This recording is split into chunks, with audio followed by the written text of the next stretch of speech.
Bienvenue à Coram Deo. Ta famille, ta maison, ton église. Tout comme Jésus nous l'a appris, nous voulons vivre une vie d'amour, de solidarité, de compassion. Notre but, faire que Christ soit au centre de chaque famille. Et si tout ça commençait dans ta famille? Bienvenue à Coram Deo.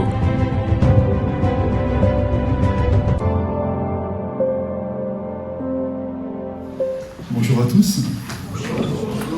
J'espère que vous allez bien. Qu'il est bon d'être dans la présence du Seigneur. Merci Seigneur, on a vraiment déjà été bénis ce matin. Et est-ce que vous croyez que ça va encore continuer? Amen. Merci. Merci à l'équipe de louange. Merci au Seigneur parce qu'il se sert vraiment de ses serviteurs là, sur cette estrade. Il se sert de vous dans la salle aussi à travers les dons spirituels et vraiment le Seigneur il veut nous parler. Corinne nous a dit que nous devions avoir un cœur bouillant pour le Seigneur. Ça rejoint le thème de mon message ce matin. Moi, j'aimerais vous parler d'un cœur disponible. Qu'est-ce que c'est qu'un cœur disponible pour Dieu? Qu'est-ce que c'est qu'un cœur disponible? Vous savez combien on dénombre à peu près de chrétiens dans le monde aujourd'hui? Vous n'êtes pas tout seul à vous réunir le dimanche matin. Dans toutes les nations, sur tous les continents, même au fin fond de la forêt amazonienne, partout dans les déserts, la parole de Dieu a été annoncée. Des hommes et des femmes se sont tournés vers Dieu. Jésus règne dans les cœurs et ils sont réunis aussi avec nous ce matin pour louer, pour adorer le Seigneur, pour entendre sa parole. Ils ne sont pas là physiquement, mais on sait qu'on a des frères et sœurs partout dans le monde qui sont réunis. En France, une petite statistique, à la fin de la Deuxième Guerre mondiale, il y avait 50 000 chrétiens, on va dire évangéliques, en France. Et aujourd'hui, on en compte à peu près 600 000. Alors on a multiplié par 12 en l'espace de 80 années. Imaginez si on multiplie encore par 12 dans 80 ans. Toutes ces statistiques sont réjouissantes. Et ça démontre vraiment le progrès de l'évangile dans le monde entier. L'évangile est prêché partout. Partout. C'est ce que le Seigneur avait demandé, c'est ce que le Seigneur avait dit à ses disciples. Vous prêcherez l'évangile à toutes les nations et vous ferez des nations mes disciples. Et j'aimerais ce matin vous parler de l'origine de ce phénomène mondial. J'aimerais qu'on lise ce matin un passage dans Acte 10, verset 1 au verset 33. Je ne vais pas vous lire tout le passage, c'est assez long. Je vous afficherai au fur et à mesure donc, les textes sur lesquels je me suis appuyé. Et les textes que je ne vais pas lire, je vais m'en servir pour le contexte, pour vous expliquer le contexte de cette histoire. C'est l'histoire de la rencontre entre deux hommes. C'est l'histoire de la conversion de Corneille. Vous connaissez Corneille? Pas le chanteur. Le Corneille de la Bible, le Corneille de Acte 10. C'est une conversion qui a marqué un tournant capital dans l'histoire du christianisme et dont nous sommes les bénéficiaires aujourd'hui. Amen. C'est l'histoire d'une rencontre entre deux hommes, Pierre et Corneille, que la loi juive, les principes de l'époque, interdisaient de se rencontrer. Ils n'avaient pas le droit de se fréquenter, ils n'avaient pas le droit de se parler. Ils ne pouvaient pas devenir amis. C'était impossible. Mais le Seigneur a su trouver deux hommes au cœur disponible. Et tout à l'heure, on a chanté que le Seigneur est vainqueur, il fait tomber les forteresses. Là, il y avait une sacrée forteresse à faire tomber. Eh bien, en trouvant le cœur de Pierre et bien sûr le cœur de Corneille, eh bien, le Seigneur a fait tomber cette forteresse.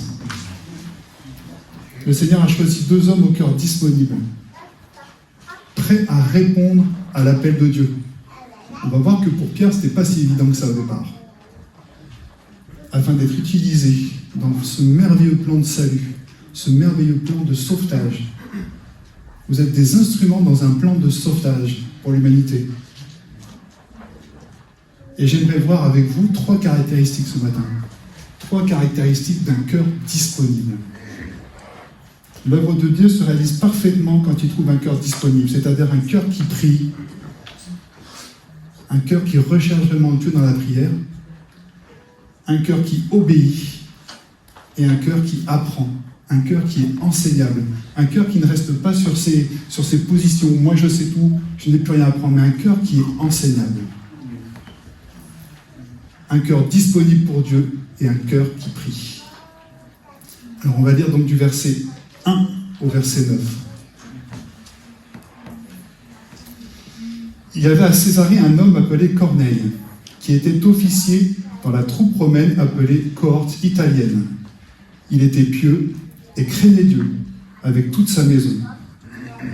Il donnait beaucoup d'argent au peuple et ne cessait de prier Dieu. Vers 3 heures de l'après-midi, il vit clairement dans une vision un ange de Dieu entrer chez lui et lui dire « Corneille ». Il fixa les regards sur lui et rempli de crainte répondit « Qu'y a-t-il, Seigneur ?» L'ange lui dit « Tes prières et les dons que tu as faits sont montés devant Dieu et il s'en est souvenu. Maintenant, envoie des hommes à Jaffa et fais venir Simon, surnommé Pierre. Il est logé chez un certain Simon, un tanneur dont la maison se trouve près de la mer. » Dès que l'ange qui lui avait parlé fut parti, Corneille appela 2 de ses serviteurs et un soldat pieux parmi ceux qui étaient attachés à son service. Il leur raconta tout ce qui s'était passé et les envoya à Jaffa. Le lendemain, alors que ces hommes étaient en route et qu'ils approchaient de la ville, Pierre monta sur le toit vers midi pour prier. Voilà, l'histoire commence par 2 hommes qui sont en train de prier. Verset 2 nous dit que Corneille priait tout le temps. Corneille était un soldat romain, un chef, un centurion, c'est-à-dire qu'il commandait une centaine d'hommes. C'était un homme qui avait été élevé dans la culture romaine, avec tous ses différents dieux. Mais Corneille avait fait le choix de l'unique et seul Dieu. Il avait fait le choix du Dieu d'Israël. S'était attaché à la foi juive. Le texte nous dit au verset 3, vers 3 heures de l'après-midi. Alors c'est pas une horaire comme ça, lancé par hasard, c'était un temps de prière précis que les Juifs respectaient chaque jour. Les Juifs qui étaient pieux, les Juifs qui priaient, qui servaient le Seigneur, qui suivaient sa parole, priaient le matin, priaient à midi et priaient aussi le soir. Il y avait 3 temps de prière dans la religion juive. On priait une 4e fois le jour du sabbat. Il s'agit vraiment d'un temps de prière quotidien que Corneille respectait fidèlement. Dans la version parole vivante, il est dit que Corneille était persévérant dans la prière. Prière dans laquelle Corneille était fidèle.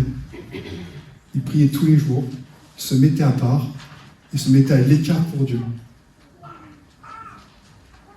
À la fin de ce passage, on lit que Pierre aussi monta sur le toit vers midi pour prier. Pierre, il est en mission. Pierre, il a quitté Jérusalem, il est parti visiter les saints, et on verra tout à l'heure tout ce qui va se passer. Mais Pierre, il est en mission, il travaille pour Dieu, c'est un apôtre. Il a été à l'enseignement de Jésus, il a vu ce que Jésus faisait, et Pierre aussi, là, sur ce temps de midi, pour prier, pour rechercher la volonté de Dieu, pour comprendre ce que Dieu veut lui dire par rapport à cette mission. Voilà, Seigneur, qu'est-ce que tu veux que je fasse? Pour adorer, pour louer. Il passe aussi du temps dans la prière. Corneille et Pierre étaient 2 hommes qui cherchaient la présence de Dieu. Ça, c'est vraiment important. La volonté de Dieu dans un culte personnel à travers la prière. Jésus nous a montré l'exemple. Jésus devait être très occupé dans ses journées. Quand on lit la Bible, quand on lit les évangiles, ces journées étaient bien remplies. Mais la Bible nous rappelle et nous montre que Jésus prenait un temps dans la prière. Il prenait un temps à part pour exprimer sa reconnaissance, pour adorer, pour rechercher la volonté de Dieu, pour entendre sa voix. Alors si Jésus l'a fait, c'est plus que nécessaire pour nous dans chacune de nos vies.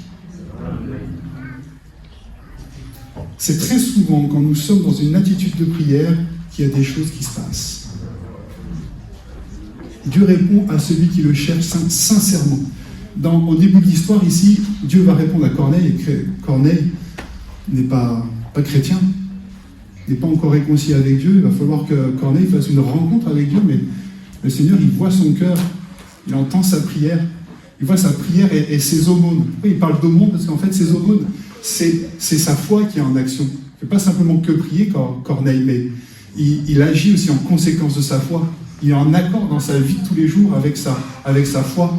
Il prie, il fait des aumônes, il aide le peuple d'Israël, il aidait les pauvres, il donnait des aumônes. C'est vraiment un encouragement à développer notre vie de prière individuellement. Le Seigneur parle de différentes manières. On l'a vu ce matin. Moi, il m'a parlé à travers les chants. Il m'a donné quelques idées supplémentaires pour la prédication. Je crois qu'il a parlé aussi à vos cœurs. Il a parlé à travers des dons spirituels. Il parle à travers sa parole. Il parle à travers des visions. Sûrement certains d'entre nous ont eu des visions. Il parle à travers la voix du Saint-Esprit. Il parle à nos cœurs. Il parle de différentes manières. Il est important d'avoir un temps privilégié, comme Pierre, comme Corneille, un rendez-vous avec Dieu, un rendez-vous quotidien, un rendez-où je me déconnecte des bruits du monde, vraiment où je consacre ce temps à Dieu par la prière parce que Dieu parle dans ces temps-là. Il y a des choses qui se passent dans une attitude de prière. Quand je prends ce temps à part pour Dieu, à rechercher sa volonté, à rechercher sa présence. Sommes-nous disponibles chaque jour à la recherche de Dieu? Si nous voulons voir la gloire de Dieu dans notre vie, si nous voulons voir sa puissance, son amour se manifester dans les cœurs, eh bien, il est important de prendre ce temps devant Dieu. Retenez cette citation. Nous irons plus loin avec Dieu sur nos genoux que sur nos pieds. Un cœur disponible pour Dieu et un cœur qui s'est consacré du temps à prier. Prochaine slide. Un cœur disponible pour Dieu est un cœur qui obéit. Voilà, c'est un petit peu plus vite. Non, ça passe quand même. Le lendemain, tandis qu'ils étaient en chemin et se rapprochaient de Jaffa, Pierre monta sur la terrasse de la maison pour prier. Il était à peu près midi. Il eut faim et voulut manger. Pendant qu'on lui préparait son repas, il tomba en extase. Il vit le ciel ouvert et une sorte de grande toile tenue aux quatre coins, qui s'abaissait et qui descendait vers la terre. Elle contenait toutes sortes d'animaux, des quadrupèdes, des reptiles, des oiseaux. Il entendit une voix qui lui disait « Lève-toi, Pierre, tue ces bêtes et mange-les. »« Oh non, Seigneur !» répliqua Pierre, « car jamais de ma vie je n'ai rien mangé de souillé ou d'impur. » Pardon, j'ai oublié mes lunettes. J'essaie de trouver la bonne distance. Mais la voix reprit et dit.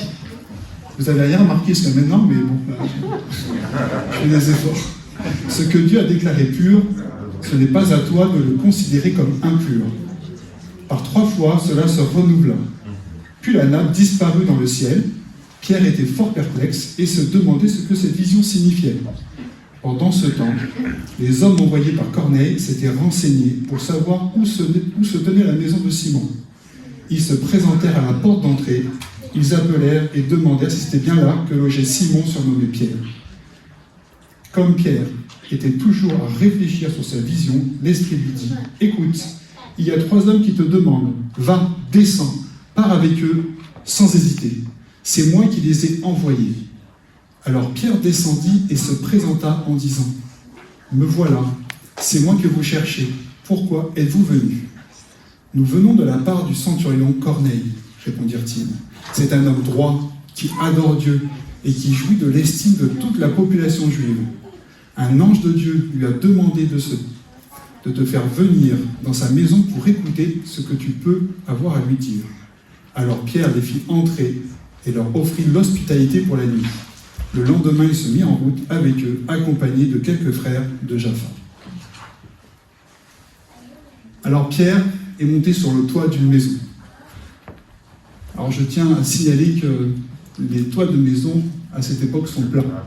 Donc ne montez pas sur le toit de votre maison pour prier, ça risque d'être dangereux. Ou alors, avec un bon baudrier, accrochez-vous. Et c'est pas le... Voilà. Les toits des maisons étaient plats, donc il monte sur ce toit de maison. Et c'est midi, il a faim. Vous avez faim? Non, pas encore. Et là, on voit un peu l'humour de Dieu dans ce passage. Imaginez que vous avez faim, c'est midi. Pierre a demandé à ce qu'on lui prépare un repas. Donc je pense qu'il y a les odeurs qui sont en train de monter, là, qui sentent. Et si ça vous arrive à vous avez faim, vous pensez à quelque chose, le bon steak frites, voilà. Eh bien, il y a une nappe qui descend du ciel, et puis Pierre doit se réjouir, ouais, un super pique-nique. Et là, la nappe s'ouvre, et il ne peut rien manger de ce qu'il y a à l'intérieur. Le menu de Dieu ne lui convient pas du tout. Et sa réponse au verset 14 peut nous choquer. C'est vrai, c'est un serviteur de Dieu. Dans la version Semelle, il est dit « Au nom Seigneur ». Quand on prend la version second 21, il est dit « Certainement pas ». Pourtant, il est au nom Seigneur, c'est-à-dire qu'il a reconnu la voix du Seigneur. Il sait que c'est le Seigneur qui s'adresse à lui. Et pourtant, Pierre va lui dire « Oh non, certainement pas. Jamais je ferai ça, c'est impossible. » Et le Saint-Esprit doit s'y reprendre à 3 fois pour que Pierre comprenne, pour que Pierre accepte la parole de Dieu, pour que Pierre se lève quand le Saint-Esprit dira « Écoute, il y a 3 hommes qui sont là, c'est moi qui les ai envoyés. Vas-y, tu peux me faire confiance. Vas-y, descends et suis-les. Suis-les sans hésiter. »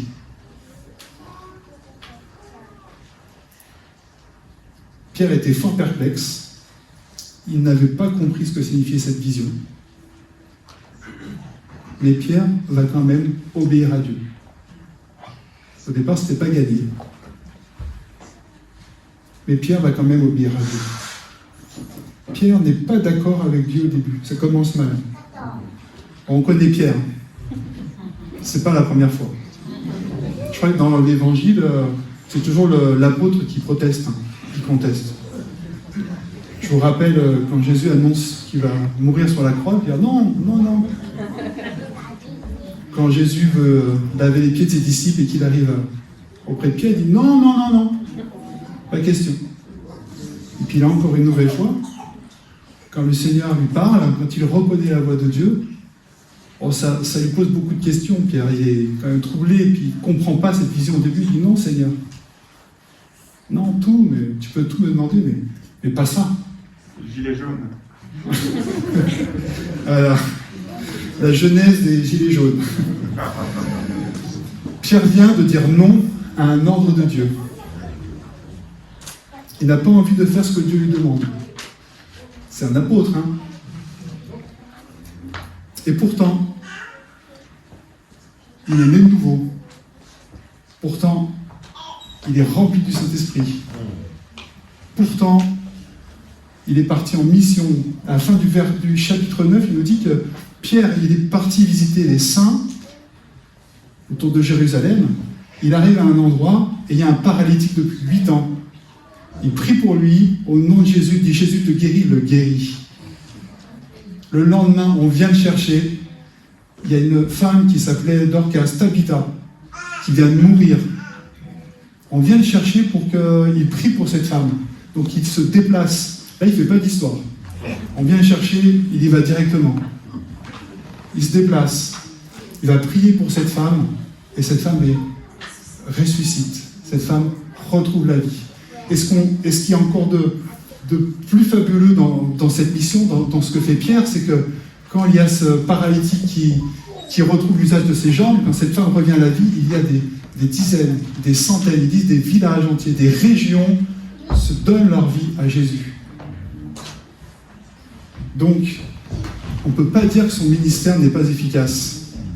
On ne peut pas dire que Pierre, il est au fond du trou spirituellement.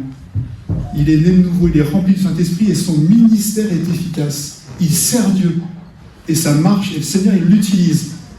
Mais là, non. Non, Seigneur, je ne peux pas faire ça. Ça rappelle une histoire dans l'Ancien Testament.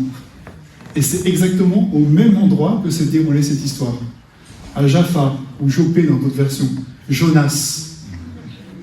Dieu a parlé à Jonas, il a dit que tu vas aller annoncer ma parole aux Ninivites. Ils n'étaient pas des Juifs, ils ne faisaient pas partie du peuple d'Israël. C'était aussi des païens, des Assyriens. Et Jonas a dit non, Seigneur. Non, tout n'est pas ça. Puis vous connaissez l'histoire. Le Seigneur lui demandait d'aller à Ninive, lui il a pris la direction opposée. Voilà. Le plus loin possible dans l'autre sens.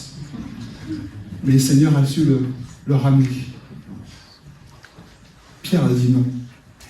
Cette parole est en désaccord avec son éducation. Cette parole est en désaccord avec sa culture juive. Pierre pense peut-être qu'il va avoir de sérieux problèmes. Il va y avoir de vives discussions un peu plus tard, quand il va retourner à Jérusalem et puis qu'il va annoncer aux autres, voilà. Je suis allé chez des païens. Quoi ? Tu as été chez des païens ? Qu'est-ce que c'est que cette histoire ? Voilà, et puis je vais vous expliquer tout ce qui s'est passé. Et même un moment, un peu plus tard, on voit qu'entre Paul et Pierre, Paul il fait des reproches, encore par rapport à ça. C'est quelque chose qui est ancré, c'est quelque chose qui est dans sa culture, voilà, dans son éducation. Mais Pierre, malgré tout ça, finit par obéir au Saint-Esprit.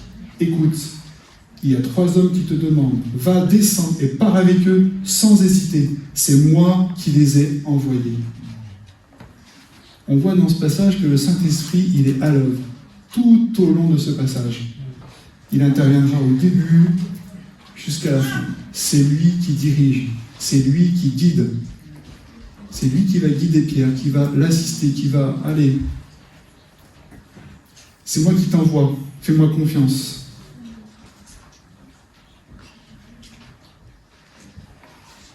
Le Saint-Esprit dit, tu peux me faire confiance, pars sans hésiter. C'est vraiment moi qui t'ai donné cette parole. Alors Pierre obéit. On remarque qu'il obéit sans avoir toutes les informations. Quand il va arriver chez Corneille, un petit peu plus tard, il va dire, alors, d'accord, je suis devant vous, mais pourquoi ? Qu'est-ce que vous attendez de moi ?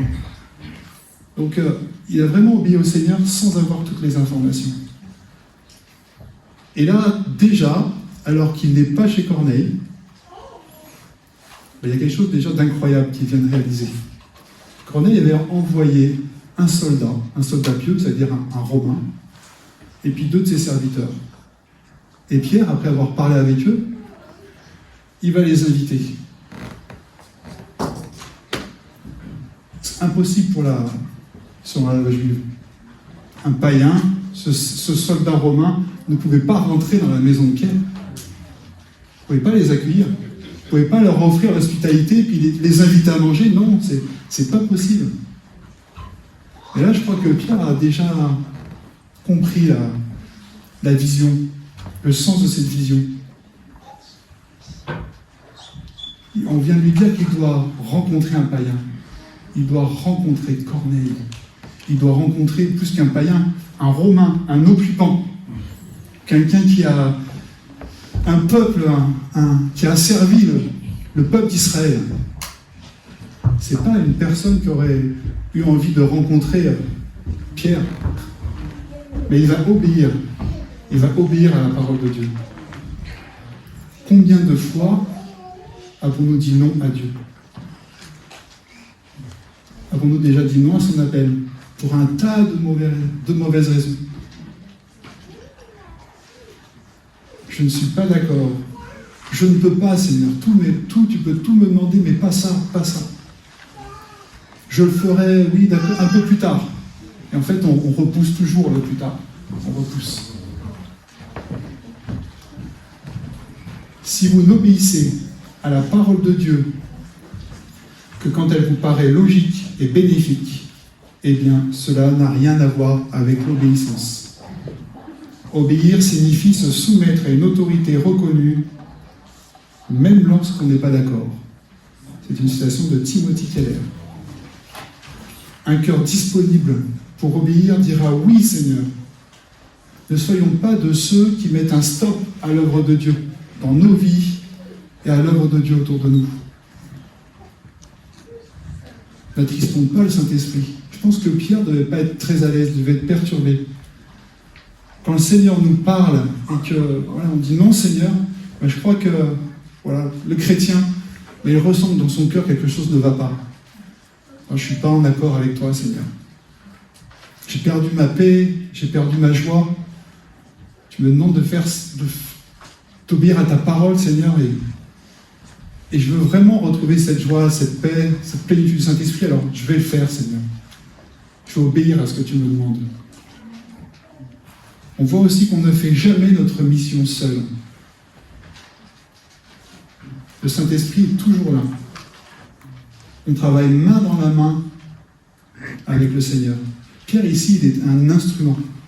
Mais c'est le Seigneur qui a tout mis en place. C'est le Seigneur qui a déjà préparé le cœur de Corneille et de toute sa famille.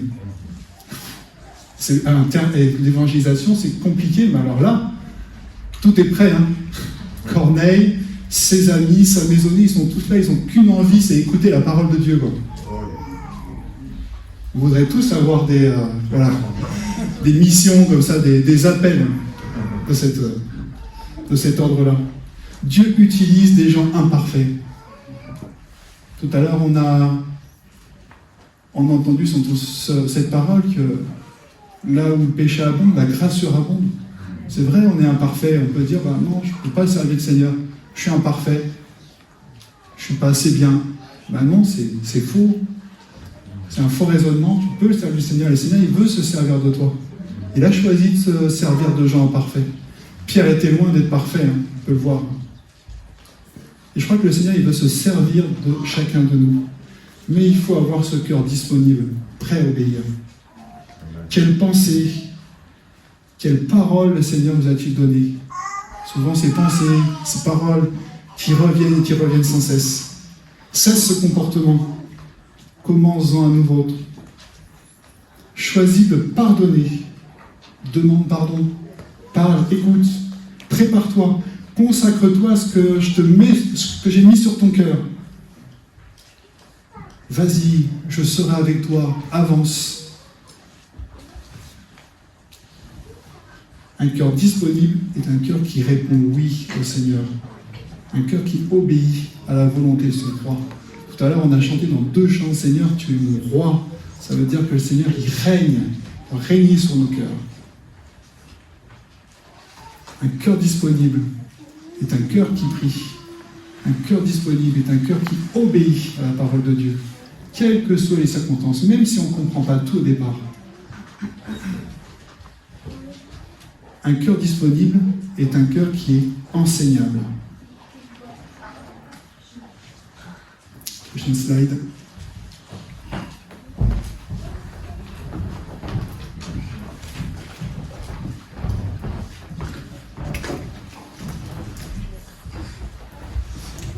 Verset 28. Vous savez que la loi interdit à un juif de fréquenter un étranger ou d'entrer chez lui. Mais Dieu m'a fait comprendre. Dans d'autres versions, Dieu m'a appris qu'il ne faut considérer aucun être humain comme souillé ou impur. Le Seigneur veut vraiment transformer Pierre à travers cette situation, à travers cette vision. Dieu m'a appris. Comme j'ai dit tout à l'heure, Pierre est vraiment influencé par son éducation, par la culture juive. Et là, c'est une règle.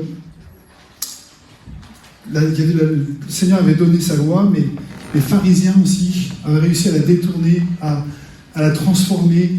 Et on va dire l'origine de la loi, ce que Dieu avait voulu dire au départ avec la loi, avait été un peu détourné. Je vais vous l'expliquer un peu plus tard. Et Pierre va accepter de changer sa manière de voir les choses. Pierre va accepter de se remettre en cause. Et je crois que c'est une qualité vraiment de l'enfant de Dieu, d'accepter de se remettre en cause. Ne regarde pas, dit la version seconde. Ne considère pas, ne regarde pas. Dieu veut changer le regard de Pierre. Il doit abandonner ses faux raisonnements. Tout à l'heure, on a chanté que le Seigneur il faisait tomber les forteresses.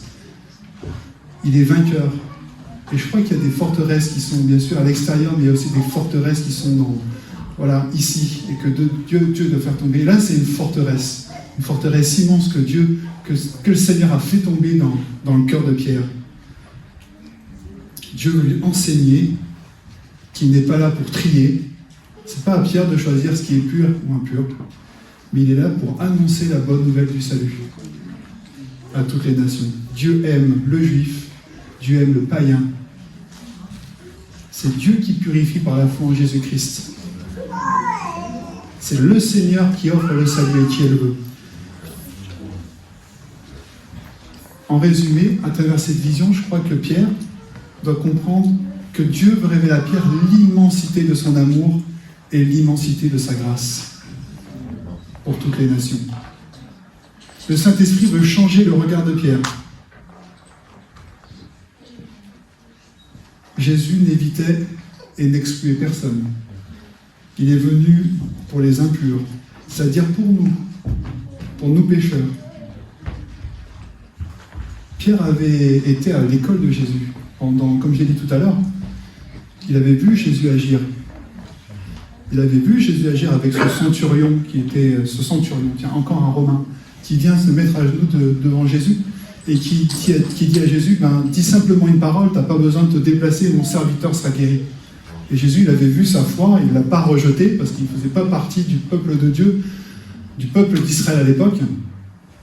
Mais Jésus l'a aimé et Jésus a répondu à cette prière. Jésus a rencontré aussi cette femme samaritaine près du puits. Et il lui a parlé. Et cette femme a été touchée. Elle a été voir les gens de son village, de Samarie. Les Samaritains n'étaient pas des gens fréquentables pour les Juifs. Ils ne leur parlaient pas.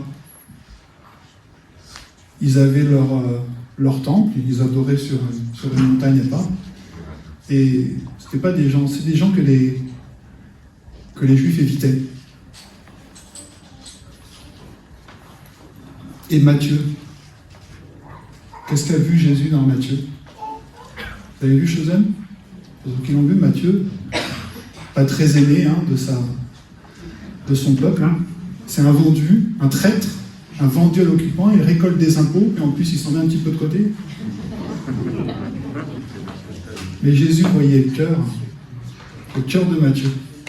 Jésus voyait le cœur de cette femme samaritaine. Jésus voyait le cœur de ce centurion.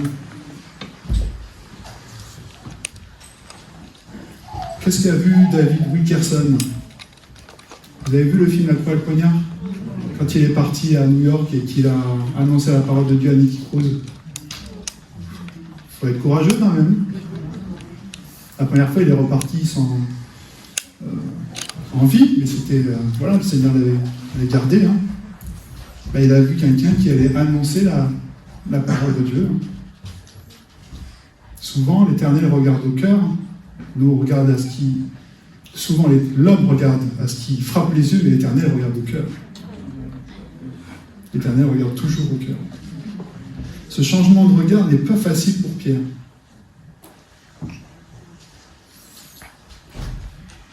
Il y avait une tradition. Mais cette tradition avait une loi, mais avait été détournée par les pharisiens. Ce n'est pas ce que le Seigneur voulait au départ. Dans Lévitique 19, verset 34, j'ai vraiment cette parole de Dieu sur les relations entre Israël et les païens. Cette parole dit, vous aimerez l'étranger en séjour parmi vous comme un Israélite, comme l'un de vous. Vous l'aimerez comme vous-même, car vous avez été étrangers en Égypte. Je suis l'Éternel, votre Dieu. Vous l'aimerez comme vous-même. Ce que le Seigneur demandait à Pierre ici, c'est d'aimer Corneille comme lui-même, pour lui annoncer la bonne nouvelle de l'Évangile. Ce que Dieu veut vraiment ici, c'est que Pierre apprenne. Pierre est vraiment en train de poursuivre sa formation de disciple. Comme nous, chaque jour, on est toujours en train d'apprendre, de suivre notre formation de disciple. Dieu veut préparer Pierre pour la mission, pour cette mission, et pour les défis auxquels il va devoir faire face. Pierre doit être enseignable. Pierre doit accepter la parole de Dieu, doit comprendre la parole de Dieu, doit accepter de se remettre en question. Pierre doit être enseignable. Est-ce que nous sommes enseignables? Avons-nous donné l'autorisation à Dieu de nous enseigner, de nous apprendre? Sommes-nous disposés à recevoir de nouvelles directions pour notre vie? Acceptons-nous le changement? Alors des fois, on a besoin d'un changement radical dans certains domaines, mais toujours en accord avec la parole de Dieu, bien sûr. Ce que demandait Dieu à Pierre, ce qu'il n'a pas compris dans cette vision, était en accord avec la parole de Dieu, était en accord avec ce commandement lévitique. Tu aimeras ton prochain comme toi-même. Tu traiteras l'étranger comme un Israélite. Les changements s'opèrent constamment dans la vie du disciple pour ressembler à Christ. Le Seigneur veut transformer notre cœur. Dans quel but? Pour aimer plus, pour aimer de plus en plus. Apprenons à aimer, à regarder avec le regard de Christ toutes les personnes qui placent sur notre chemin. Je ne pense pas que Pierre s'attendait à ce que Corneille soit sur son chemin, qu'il n'était pas dans son programme d'évangélisation. Ce n'est pas ce qu'il avait prévu dans son planning. Il est difficile de partager l'évangile en changeant de direction, en évitant tout contact, partant à l'opposé comme avait fait Jonas. Jésus aime tous les hommes, les juifs et les païens, et aujourd'hui les chrétiens, les non-chrétiens. Il aime l'humilité. De faux raisonnements. Si Pierre s'était entêté dans ses faux raisonnements, s'était entêté sur sa position, des faux raisonnements peuvent nous empêcher de voir la puissance de Dieu dans notre vie. Dieu, en parlant à Pierre, a fait tomber ces murs de séparation, qui seront évoqués aussi par Paul dans l'Épître aux Éphésiens. Jésus a fait tomber les murs de séparation. Il y a des forteresses qui tombent. Et demandons vraiment à Dieu de nous aider à les faire tomber, à changer nos pensées pour la gloire de son nom, pour qu'on soit prêt vraiment pour qu'on soit enseignable à chaque instant. Dieu connaît quelle est notre mission. Et il sait comment nous y préparer. Là, c'est une préparation pour Pierre. Et parfois, on comprend son enseignement que lorsque nous agissons, que lorsque nous passons à l'œuvre. Pierre a d'abord agi et a compris ce que Dieu voulait dire après. Il a compris son enseignement. Il a obéi en premier. Et pour terminer, je dirais qu'on est surpris de ce qu'on est capable de faire quand on est enseignable. Quand on laisse le Seigneur changer notre cœur, changer nos pensées. Quand on se cale sur la pensée de Dieu. On est vraiment surpris, impressionné. On ne se doute pas de ce que le Seigneur peut faire avec nous. Je ne pense pas que Pierre, la veille, il pensait qu'il allait être dans une maison remplie de païens pour annoncer la parole de Dieu. Mais le Seigneur essaie de nous surprendre et de nous amener au-delà de ce que nous, on a prévu. Parce que ses plans sont parfaits, sont toujours les meilleurs.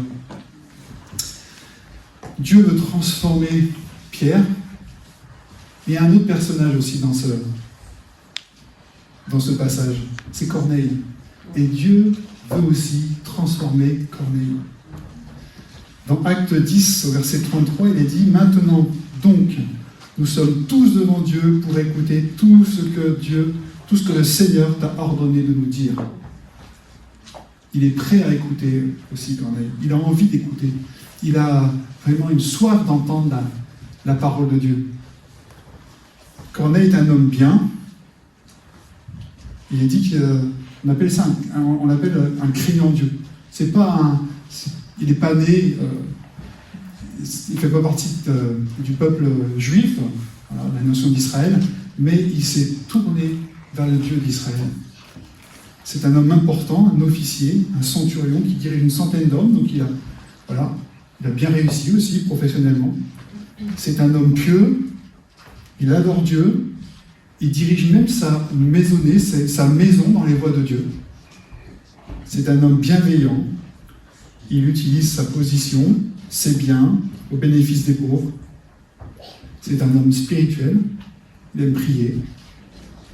C'est un homme humble, il s'agenouille devant un pêcheur galiléen, lui le soldat romain, lui l'officier qui a l'habitude de commander une centaine d'hommes. Quand Pierre va arriver, il va se jeter à ses pieds. Le témoignage de Corneille est exceptionnel. Il est même dit qu'il jouit de l'estime de toute la population juive. Je pense qu'on devait les compter sur les doigts, les Romains qui jouissaient de l'estime de toute la population juive. Les Romains étaient plutôt mal vus, comme un occupant, comme un oppresseur. Mais lui, Corneille était apprécié, estimé. Il avait vraiment un bon témoignage auprès de la population juive. Corneille est un homme exemplaire. Mais être un homme exemplaire suffit-il pour être réconcilié avec Dieu? Corneille est-il sauvé? À ce moment de l'histoire, non. Corneille il a besoin d'entendre. Il a reçu une parole d'un ange, et il a une soif d'apprendre, il a une soif d'écouter la parole de Dieu. Parce que lui, tout de suite, dès que l'ange est parti, tout de suite, il n'attend pas. Il va chercher un soldat, 2 serviteurs, et il les envoie directement chercher Pierre. Il a soif d'entendre la parole de Dieu. Il ne fait aucun doute que Pierre va venir, aucun doute que la parole de Dieu elle va se réaliser. Parce qu'il va chercher plein de monde, il remplit sa maison. Imaginez si Pierre n'était pas venu. Mais là, non. Je vais entendre une parole extraordinaire. Dans les premiers versets, il est dit que l'ange a dit que Dieu s'est souvenu de Corneille. Dieu va intervenir en sa faveur, il le sait. Et il réunit toute sa famille, il réunit ses proches, il réunit sa maison pour entendre la parole de Dieu. Corneille a soif d'apprendre. Il dit, il veut tout écouter. Il ne veut pas faire de tri. Il ne veut pas faire de sélection. Je vais écouter la parole de Dieu, je vais écouter ce que Dieu a à me dire, mais je veux tout écouter. Même si peut-être la chose qui va être annoncée va me remettre en question, peut-être que ça ne va pas me plaire, mais je suis prêt à écouter. Je suis prêt à écouter tout ce que le Seigneur a à me dire. Parce que je sais que c'est pour mon bien. Parce que je sais que le Seigneur, il veut me transformer pour que je ressemble de plus en plus à lui, à son image. Il veut transformer mon cœur pour que mon cœur ressemble de plus en plus au sien. Je dois être prêt à écouter tout ce que Dieu veut me dire.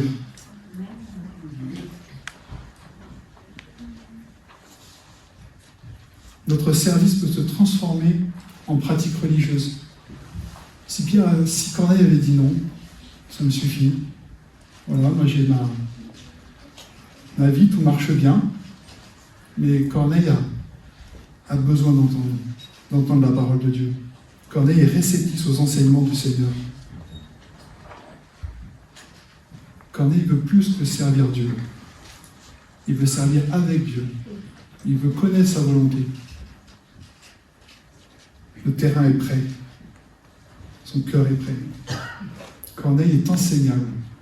C'est pour ça qu'on va voir à la prochaine publication ce qui va se passer dans sa vie. Le Seigneur, il va bouleverser la vie de Corneille. Parce que Corneille est enseignable. Corneille était un homme qui priait. Corneille était un homme qui obéissait. Il avait l'habitude de se faire obéir, mais il savait obéir lui aussi. Et Corneille était un homme qui était enseignable. Et Corneille avait un cœur disponible. Un cœur disponible pour Dieu. Je vais demander au groupe de louanges de revenir.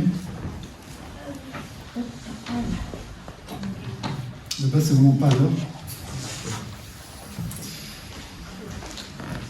Et si les personnes qui ont été désignées pour la Sainte Seine peuvent se préparer. Nous avons tous un appel. Nous avons tous une mission. Quand quand on a donné notre vie à Jésus, quand on fait partie de son peuple, on a tous un service. D'annoncer la parole de Dieu, d'annoncer l'Évangile. Et quel que soit notre âge, quelles que soient nos années de conversion, nos années de marche avec le Seigneur, ça fait peut-être une semaine que tu as donné ta vie au Seigneur, ça fait peut-être 40 ans, mais la mission, elle est la même. C'est annoncer la bonne nouvelle de l'Évangile. On voit dans ce texte qu'il y a un ange qui vient voir Corneille. Mais l'ange n'a rien dit. Il a simplement dit à Corneille ce qu'il fallait faire. L'ange aurait très bien pu annoncer la parole de Dieu. Mais ce n'est pas réservé aux anges de le faire. C'est réservé à nous, parce que c'est nous qui avons bénéficié de la grâce. C'est nous qui pouvons en parler.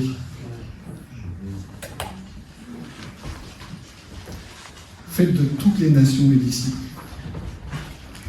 Lorsque la voix de Dieu se fait entendre, obéissez. Vous ne pouvez imaginer le potentiel extraordinaire qui existe derrière chaque pas concret d'obéissance, même la plus petite obéissance. Ça ne paraît pas grand-chose, je ne fais pas grand-chose, Seigneur, mais tu obéis au Seigneur, tu obéis à sa parole. Et derrière ce geste-là, cette petite obéissance, qui nous paraît insignifiante, Dieu voit et Dieu agit. Un potentiel extraordinaire pour l'avancement de son œuvre en nous, parce qu'il transforme notre cœur, et pour l'avancement de son œuvre aussi autour de nous. Dieu va toucher les cœurs. Un cœur disponible peut entrer dans le plan parfait de Dieu, c'est-à-dire servir selon sa volonté, et pas selon la mienne, pas selon mes plans. Nous avons peut-être un Corneille qui n'est pas au programme. Nous faisons nos plans pour servir Dieu, mais il reste souverain pour nous conduire là où il a besoin de nous. Peut-être à des endroits où on ne serait jamais allé. On aurait refusé d'aller. On aurait refusé de se rendre. Mais le Seigneur veut envoyer des serviteurs et des servantes pour annoncer la bonne nouvelle de l'Évangile. Son plan, je vous ai dit que son plan, c'est un plan de sauvetage auquel il m'invite à participer, auquel il m'invite à être un instrument. Est-ce que j'ai un cœur disponible pour rentrer dans ce plan, pour être un instrument que Dieu va pouvoir utiliser pour toucher ceux qui sont autour de moi? Un plan au-dessus du mien, même si je ne le comprends pas au départ. Je crois qu'on est beaucoup à avoir fait l'expérience d'obéir à Dieu sans comprendre, de faire ce que Dieu nous demande, même si ce n'était pas dans notre plan, mais de voir que, Seigneur, ce que tu as prévu, ton plan est bien meilleur. Ce que tu m'as demandé de faire, je vois que, Seigneur, tu avais raison. Pardon, Seigneur, si j'ai résisté des années, des mois, des jours. Et quand je t'ai obéi, Seigneur, j'ai vu ta gloire, j'ai vu ta puissance. J'ai vu ce que tu étais capable de faire. Et Pierre va voir par la suite ce que tu es capable de faire dans le cœur de tous ces gens qui ne font pas partie de la nation d'Israël, mais que Dieu aime. D'immenses bénédictions peuvent émerger dans la parole de Dieu. Quand la parole de Dieu est reçue dans un cœur disponible, on est le témoignage de cette bénédiction de Corneille, de Pierre. On est là aujourd'hui. Je vous ai dit, s'il y a des gens qui sont en train de louer le Seigneur, de se rassembler là, en même temps que nous, là, dans la forêt amazonienne, peut-être pas parce qu'il fait, je ne sais pas quelle heure il est là-bas, mais de jour comme de nuit, eh bien c'est parce que, voilà, il y a ces murs, ces faux raisonnements qui sont tombés un jour. Parce que Pierre a été enseignable, Pierre a accepté la parole de Dieu, même si ce n'était pas facile au début. Le Seigneur peut faire de grandes choses quand on est enseignable, quand on passe du temps avec lui dans la prière pour rechercher sa volonté. Que veux-tu que je fasse, Seigneur, aujourd'hui? Chaque jour, c'est pas... Je ne veux pas mener ma journée comme je le veux, mais je veux mener ma journée selon tes plans. Il y a plus de 2000 ans après ces événements, nous sommes là. Et Dieu parle encore à notre cœur. Il y a des milliards et des milliards de personnes qui ont entendu la parole de Dieu. Il y a des milliards et des milliards de personnes qui sont aujourd'hui dans le ciel. Parce que pendant 2000 ans, la parole a été prêchée. Même dans les endroits un peu reculés, où on dit qu'il n'y a pas beaucoup de chrétiens, il y a des chrétiens qui sont là, il y a peut-être un petit noyau. Mais la parole de Dieu a été prêchée dans le monde entier parce que le Seigneur a su trouver des cœurs disponibles. Que le Seigneur vraiment puisse développer en chacun de nous un cœur disponible, prêt à rechercher chaque jour sa volonté, un cœur enseignable et un cœur qui répond favorablement à son appel pour la gloire de son nom. Amen. Oui, Seigneur, vraiment, merci encore pour ta parole. Seigneur, vraiment, crée ce cœur disponible en nous, Seigneur. Renouvelle-le, Seigneur. Peut-être, Seigneur, que j'étais disponible et puis je le suis moins aujourd'hui. La parole dit on doit revenir au premier amour et voilà, je veux revenir, Seigneur, au pied de ta croix, Seigneur, ce matin. Au pied de ta croix, Seigneur, aussi pendant ce moment de Sainte Seine, Seigneur. Pour te remettre notre cœur, Seigneur.